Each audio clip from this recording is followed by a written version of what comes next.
마태복음 7장 13절부터 20절까지 말씀 한절씩 교독하겠습니다. 좁은 문으로 들어가라. 멸망으로 인도하는 문은 크고 그 길이 넓어 그리로 들어가는 자가 많고 생명으로 인도하는 문은 좁고 길이 협착하여 찾는 자가 적음이라. 거짓 선지자들을 삼가라. 양의 옷을 입고 너희에게 나아오나 속에는 노략질하는 일이라.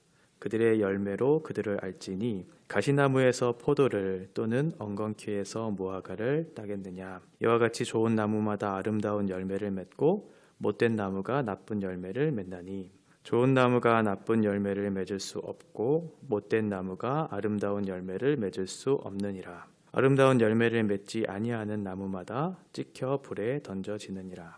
이러므로 그들의 열매로 그들을 알리라. 아멘. 네, 이제 산상설교를 마무리하면서 예수님께서 우리에게 우리의 삶에서 실제적으로 적용하고 또 실천해야 되는 부분들을 강조하고 있습니다. 이제 예수님이 말씀이 우리들에게 던져졌고 우리는 그 바통을 받아서 이제 삶을 바르게 살아내는 그런 과정들을 겪어야 되는 것이죠. 말씀을 듣고 우리의 심적으로 위로를 받고 만족을 얻을 것인가, 아니면 말씀을 듣고 우리의 삶으로 몸으로 부딪혀서 그 말씀을 살아낼 것인가 라고 하는 그 주제는 정말 중요한 주제이죠. 오늘 우리가 읽은 본문의 말씀, 좁은 문, 좁은 길에 대해서 먼저 예수님이 말씀하고 있는데, 좁은 문은 구원과 관련된 길이죠. 그 좁은 문을 통과해야지, 좁은 길을 걸어야지만 우리에게 주어지는 최종적인 목적지인 구원으로 이를 수 있을 테니까 이 구원에 대해서 말씀하고 있고요. 그 구원을 어떻게 확인할 수 있는가의 문제는 사실 그 뒤에 나오는 너희의 열매로 그것을 확인할 수 있다고 설명해 주고 있습니다. 그리고 21절 이후에 나오는 내용도 사실은 이 하나의 주제를 가지고 비슷한 내용들을 설명하고 있는 것을 보게 되거든요. 그러니까 비슷한 주제들을 지금 마지막으로 산상설교를 마무리하면서 예수님이 말씀해 주고 계시는 것이죠.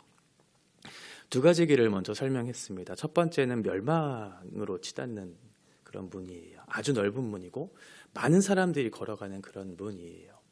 또 하나의 문은 14절에 얘기하고 있는 좁은 문이죠. 많은 사람들이 꺼리는 길, 좁은 길, 협착한 길, 그 길을 서로 얘기하면서 결국 넓은 길로 가게 되면 너희는 멸망에 이를 것이고 좁은 길로 걷게 되면 너희는 생명을 얻게 될 것이다 라고 하면서 인간의 최종적인 그런 모습이 어떠한지, 종말론적인 그런 모습이 어떠한지를 설명해 주고 있는 그런 본문의 말씀입니다. 이 문은 어떠한 문을 얘기하고 있을까요?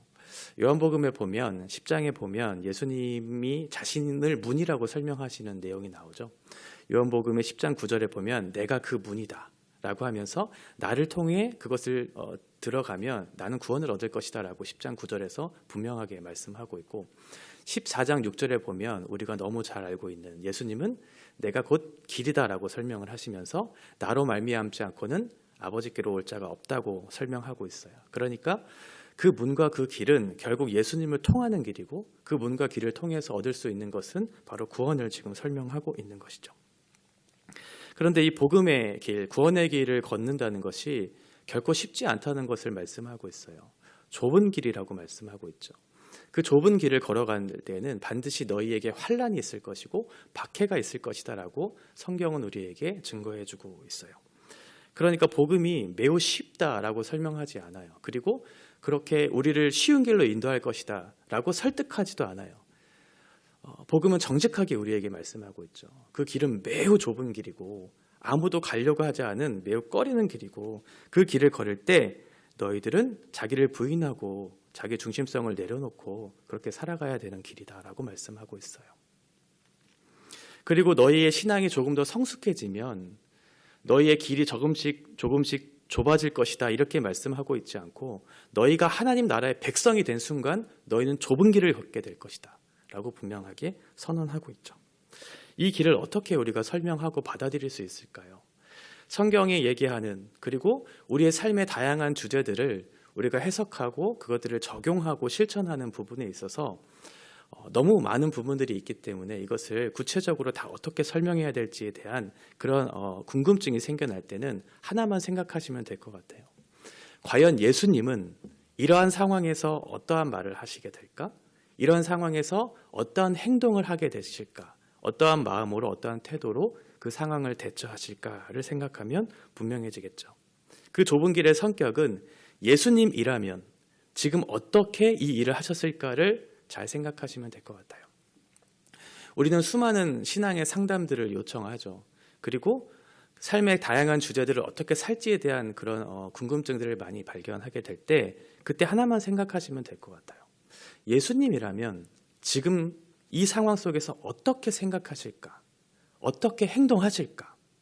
예수님이라면 악하고 게으르게 불법을 행하면서 이 상황을 해결하실까? 불법을 행하는 것이 당신의 양심을 파는 것이 옳은 것일까? 너무나 답은 명확하죠. 그런 부분들을 우리가 간과하고 스스로 속이려고 하고 가리려고 하기 때문에 그 부분을 명확하게 하지 못하는 것일 뿐, 예수님은 복음에 대해서 아주 간단하고 아주 명료하게 분명하게 말씀하고 있다는 것을 발견하게 돼요. 그래서 예수님의 길을 따라간다라고 하는 것은 매우 좁아요. 그리고 협착해요. 그래서 그 길이 결코 쉽지 않아요. 그런데 마태복음에서 우리에게 약속하고 있는 그 복은 협착하고 너희가 박해를 받고 핍박을 받고 누군가로부터 거짓의 말을 듣고 이런 일들 자체가 이상한 일이 아니라고 분명하게 선언하고 있고, 오히려 그것을 통해서 너희가 예수 닮은 사람이라는 것을 증명하는, 오히려 너희가 그것으로 인해서 기뻐하고 즐거워야 해야 되는 일이다라는 것을 이미 5장에서 말씀하고 있었어요. 세상을 살아가는 사람 중에 박해를 좋아하는 사람은 단 한 사람도 없죠. 핍박을 받는다는 것을 좋아하는 사람은 단 한 사람도 없어요. 누군가로부터 오해를 받는다는 것은 싫은 일이에요. 그런데 우리가 정말 예수님을 믿고 그 길을 걸어가기로 작정을 했다면 오해받는 것에 있어서 그렇게 당황스러워하지 않아야 된다는 거죠. 그럴 각오를 하고 이 길을 걸어가야 된다는 거죠. 왜냐하면 우리 주님도 세상으로부터 배척을 당하셨고 오해를 받으셨어요. 세상 사람들로부터, 모든 사람들로부터 칭찬을 받는 것을 경계해야지 다른 사람들로부터 받는 오해와 핍박과 박해를 받는 것을 이상히 여기는 것은 오히려 예수님의 제자답지 않은 그런 모습일 수 있다라고 하는 거예요. 좁은 길, 어려운 길, 그 길을 걷는 거죠. 그럴듯한 믿음을 가진 그런 사람들을 많이 만나봤어요. 그런데 그 사람들이 인생에 있어서 정말 중요한 문제에 직면했을 때, 그리고 어떠한 중요한 어려운 상황에 직면했을 때 대부분 그 사람의 신앙의 진실성이 드러나는 것들을 너무 많이 봤어요. 그런 면에 있어서 한국교회는 좀 많이 실패한 부분들이 있다고 저는 생각을 해요.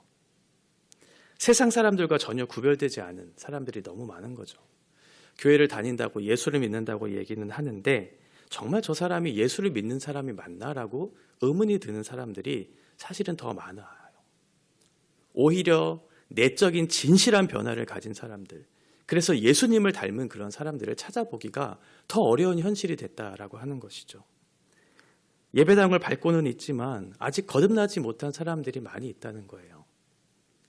예수 믿는 것이 무엇인지를 아직 모른다는 거죠. 교회를 왔다 갔다는 하는데 예수님이 말하고자 하는 복음의 핵심적인 내용이 무엇이고 그 복음적인 핵심적인 내용이 나의 삶의 가치와 목적들을 다 통째로 바꾸어서 내 존재 자체가 변화되는 그런 진실한 경험들을 한 사람들이 많이 없다는 거죠. 우리 한국교회가 정말 마음을 쏟아야 하는 것은 진실한 성도들을 세워가는 과정들을 위해서 많이 수고해야 된다고 봐요. 한국 사회가 이렇게 아픈 데에는 진실한 성도가 없기 때문에 그런 거죠. 바울이 에베소에서 사역할 때 에베소는 수많은 이방 신들이 있었던 장소였어요. 아데미 신전이라고 하는 큰 신전에서 수많은 우상 숭배했던, 그래서 우상 숭배하는 일들을 통해서 생계를 유지했던 이방 신들을 섬기는 우상 숭배의 메카와 같은 그런 장소였거든요. 그런데 복음을 3년 동안 사도 바울이 전하면서 그 사회가 완전히 뒤집어졌어요. 왜 그랬을까요? 사도 바울이 전한 복음을 통해서 사람들이 변화된 거죠. 진실한 변화를 얻게 된 거죠. 내면의 진실한 변화를 통해서 자기의 삶이 바뀌었기 때문에 그 사회가 변한 거죠.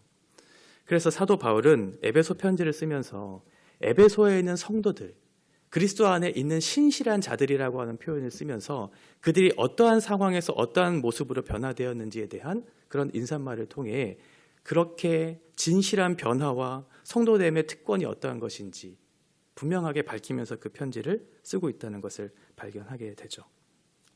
우리는 복음이 무엇인지를 정확하게 알아야 하고 그 복음의 정당한 삶을 살아내는 분명한 사람들이 되어야 해요.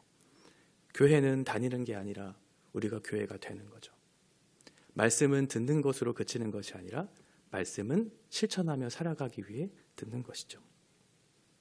이렇게 좁은 문, 좁은 길에 들어섰다는 것을 어떻게 알 수 있을까요? 20절에 얘기하고 있는 것처럼 열매로 알 것이다. 이렇게 설명하고 있어요. 예수님은 정말 간단하고 명료하게 복음을 설명하세요. 이런저런 말들을 붙이지 않으세요. 열매로 알 것이다. 주님은 신앙이 무엇인가 라고 하는 것을 정의할 때 열매로 알 것이다. 이런저런 설명들을 하실 수 있었겠죠. 그런데 간단하게 얘기하세요. 열매로 알 것이다.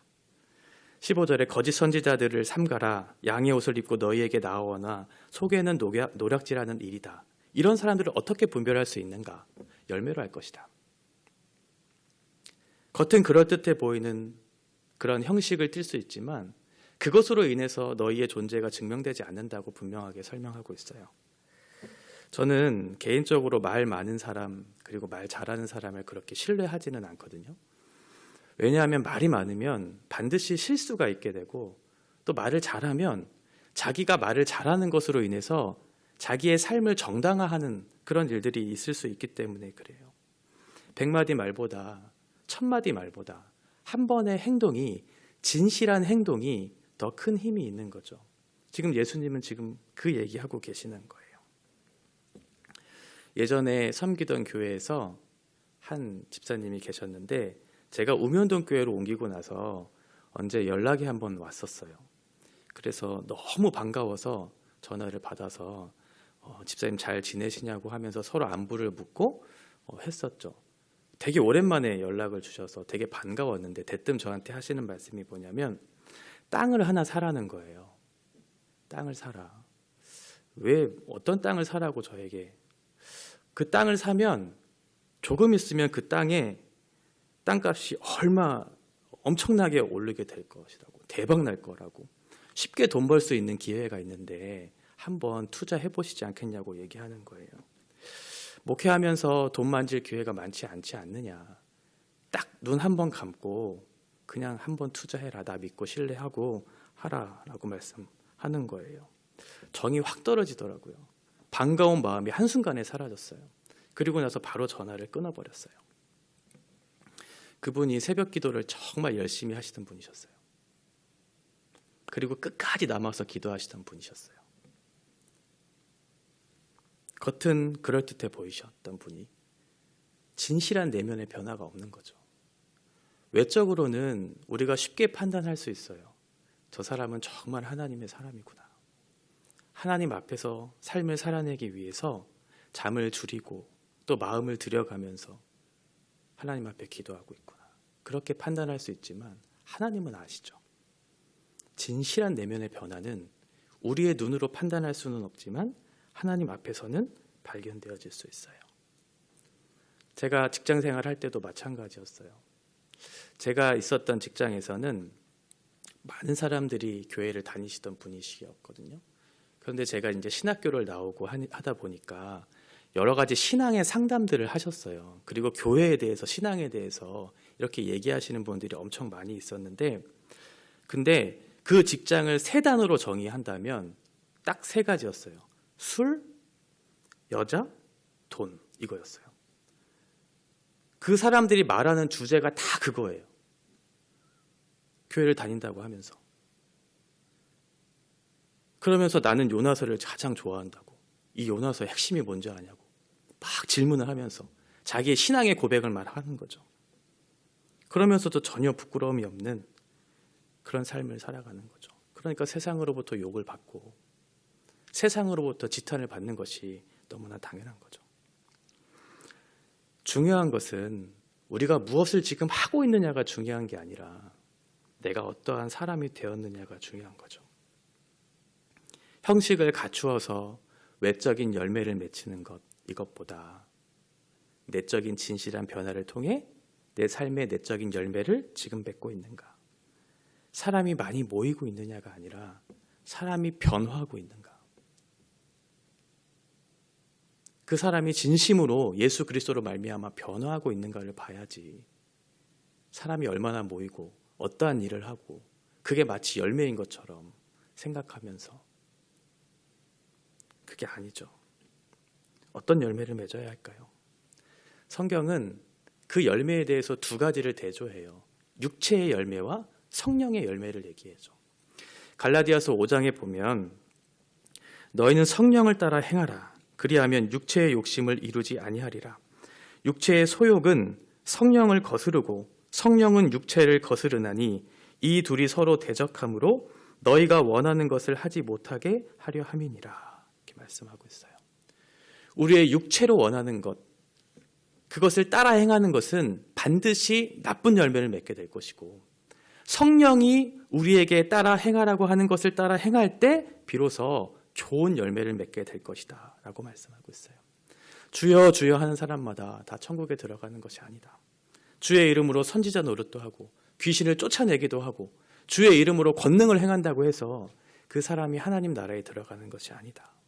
열심히 봉사하고 헌금하고 근심하고 금식하고 교사로 봉사하고 목회자로 선다고 해서 그 사람이 구원받는 것이 아니다. 중요한 것은 존재가 변화되었는가. 내가 예수 그리스도로 말미암아 진심으로 주님 앞에 회개하고 믿음으로 예수를 영접해서 내가 존재가 변화되었는가. 그리고 내가 지금 살아가는 삶의 열매들이 맺혀지고 있는가. 이것이 중요한 거죠. 나무는 존재이고 열매는 삶으로 비유할 수 있을 것 같아요. 나무가 변하면 반드시 열매는 맺혀지게 되는 거죠. 그런 것처럼 우리의 존재가 변하면 삶은 자연스럽게 따라와요. 이렇게 저렇게 설명하지 않으시죠. 예수님은 열매로 그들을 알게 될 것이라고. 너의 신앙은 어디에 있냐고.